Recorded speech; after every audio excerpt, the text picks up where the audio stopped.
నా పేరు భరద్వాజ్.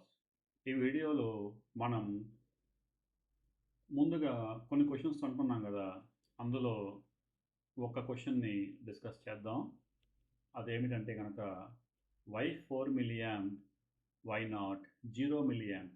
0 ఎందుకు యూజ్ చేయట్లేదు?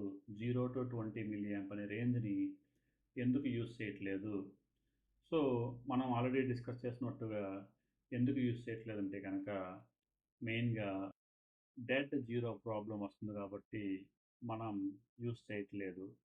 0-20 వాడుంటే కనుక అప్పుడు పిఎల్సి అది ట్రూ జీరో రీడింగా లేదా ఫాల్టీ రీడింగా అని ఐడెంటిఫై చేయడం అనేది కష్టం అవుతుంది.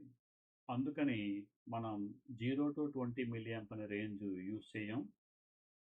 0 కాకుండా ఏ రేంజ్ అయినా యూస్ చేయొచ్చు.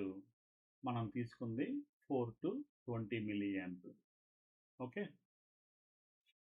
ఇలా తీసుకోవడం వల్ల మనకి పిఎల్సి ఇమ్మీడియట్‌గా ఫాల్ట్ స్టేటస్‌ని కంప్యూటర్‌లో చూపిస్తుంది కాబట్టి, మీకు మెయింటెనెన్స్ ఇంజినీర్ అనేవాడు ఇమ్మీడియట్‌గా ఇన్ఫర్మేషన్ వస్తుంది.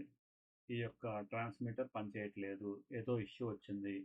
వెళ్లి చెక్ చేయని. అప్పుడు అది వైరింగ్ ఫాల్టా? సెన్సార్ ఫాల్టా? అని కొంచెం ఫాస్ట్‌గా ట్రబుల్ షూటింగ్ చేయొచ్చు.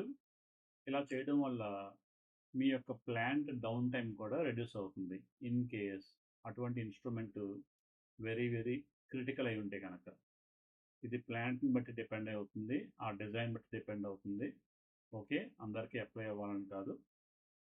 సో, సమ్మరీ ఏంటంటే, 0 ఎందుకు వాడట్లేదంటే, మనకి డెడ్ జీరో ప్రాబ్లమ్ వస్తుంది కాబట్టి 0 వాడటం లేదు.